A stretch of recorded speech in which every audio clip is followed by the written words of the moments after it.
That old tattoo didn't look like much. At a central table in a busy restaurant, a group of middle-aged men chuckled softly, glancing over at the elderly man sitting alone in the corner.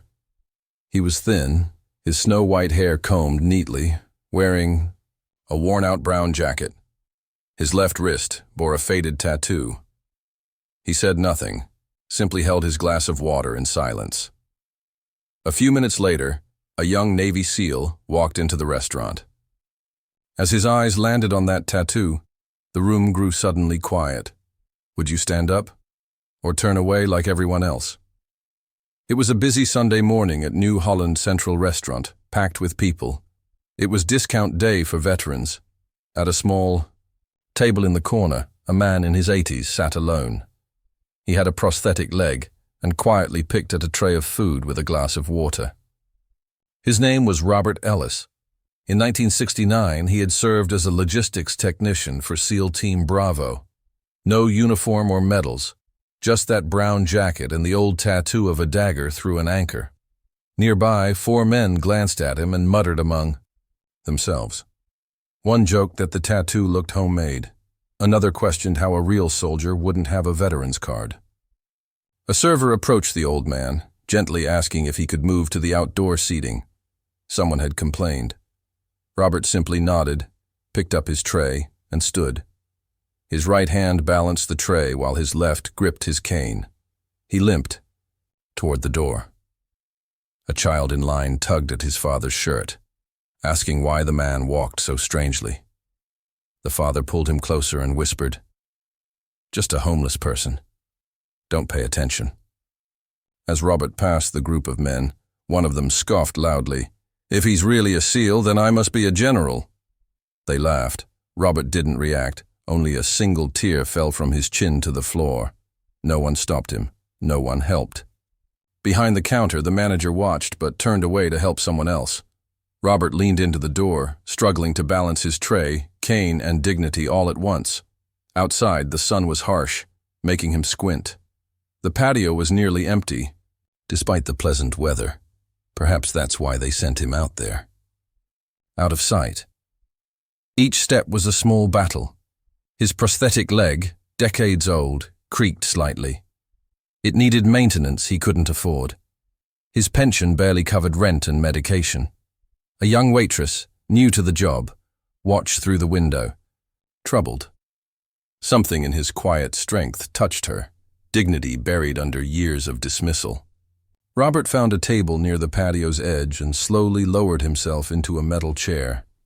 The food was already cold, eggs and toast, a Veterans Day special he had saved up to afford. Through the window he could see the busy dining room, people, laughing, sharing stories, meals.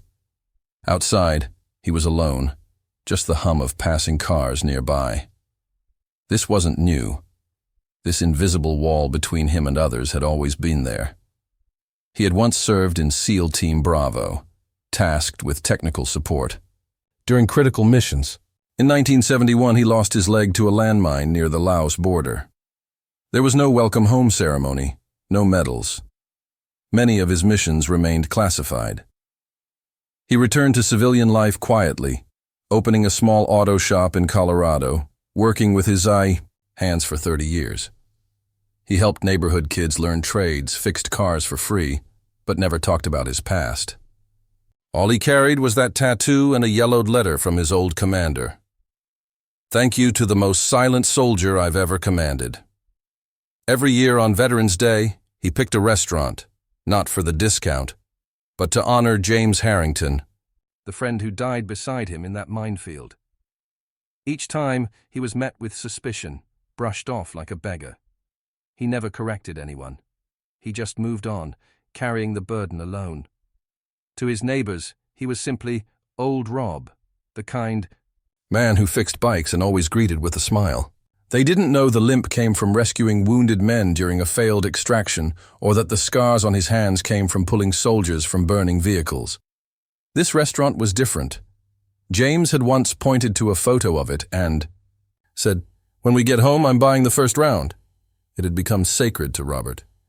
Back in 1971, during a mission to set up supply routes in enemy territory, Robert had been guiding their unit using memory and hand-drawn maps. James was at point when the explosion hit. Robert was thrown 30 feet. When he woke, medics were already trying to stop the bleeding from his leg. Through the haze, he saw a body bag being zipped. James. Despite his injury, Robert remembered the extraction coordinates and got the medevac in. 5 men made it out alive because of him. But not James. That dagger and anchor tattoo wasn't standard SEAL insignia. Their small unit had designed it, just 8 men. Robert may have been the last one alive who still carried it. As Robert reached the outdoor table, a man in civilian clothes entered the restaurant. He was young, with a military haircut and confident stride. Jackson Miles, 27, an active-duty SEAL, home on leave. He spotted the tattoo on the old man's wrist and stopped cold. "Excuse me, sir. Were you with SEAL Team Bravo?" Robert looked up. "A long time ago, yes." Jackson stood at attention and saluted. "Sir, you're the one they told us about in training. LSG-7, aren't you?" Robert was too choked up to answer. Jackson turned to the counter. "This man should not be asked to leave. If anyone here feels uncomfortable in the presence of a living legend, they should step outside." The table of mockers flushed red. One stood and left. An elderly woman rose, applauding. One by one, others followed. Robert said nothing, but gently squeezed Jackson's hand. "Thank you, son. Just one person recognizing. It's enough." But Jackson wasn't done. He walked to the center of the room. This man coordinated the extraction of 17 wounded soldiers during Operation Swift Current. That tattoo was earned in blood, not bought in a shop. I stand here today because men like him created the standards we now follow. The restaurant was silent. Coffee cups froze mid-air. Forks stopped midway to mouths. All eyes were on the old man by the door. "In training," Jackson continued, "they teach us about the shadow teams, the men who made impossible missions possible. Robert Ellis designed extraction protocols we still use today. His supply route plans saved more lives than some medics on the front line." The manager stepped forward, visibly shaken. "Sir, there's been a misunderstanding. Your meal is on the house. We'd be honored to have you back any time." Robert smiled gently. "No special treatment needed. I just came to remember a friend." Jackson asked softly, "May I join you, sir? I'd be honored to hear about him." Robert nodded. Together they moved to a table, not outside this time, but the best one in the house. The 4 men who had laughed earlier now sat in silence. One by one they rose and quietly left the restaurant, their meals half finished and forgotten. The waitress who had been watching from the window approached the table with a fresh cup of coffee. "I'm so sorry about earlier," she said, her voice trembling slightly. "My grandfather was in Vietnam too. He never talked about it." Robert looked up at her, something familiar flickering in her eyes. "What was his name?" he asked gently. "James Harrington," she replied. "I never met him. He died before I was born." Robert's hand shook as he reached for his wallet. He pulled out a worn photograph. "Your grandfather," he said softly, "promised to buy me a burger here someday." A week later, the town newspaper published a small article titled, "The Old Soldier and the Salute That Silenced a Restaurant." A photograph of Jackson saluting Robert spread across social media, shared millions of times. People from the community began visiting the restaurant, asking about Mr. Ellis. Many were surprised to learn he lived just 3 blocks away. A group of school children sent handwritten letters to his home, asking to hear his stories about sacrifice and service. Jackson returned to base but wrote to Robert every month. The following spring, the town organized a ceremony honoring 12 forgotten veterans. Robert was the first invited to speak. He said only this: "I don't represent anyone. I'm just someone who tried to do the right thing and lived quietly." In the audience, Jackson stood silently, hand placed over his heart. That single moment of recognition changed everything. Robert's auto shop became more than a business. It became a place where veterans could find not only free repairs, but a kind of wordless understanding.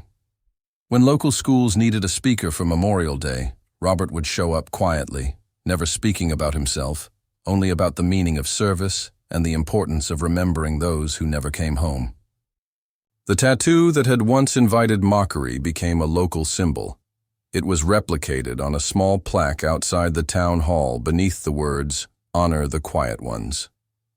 Jackson's naval career flourished, but he never forgot the man who had taught him so much in one afternoon.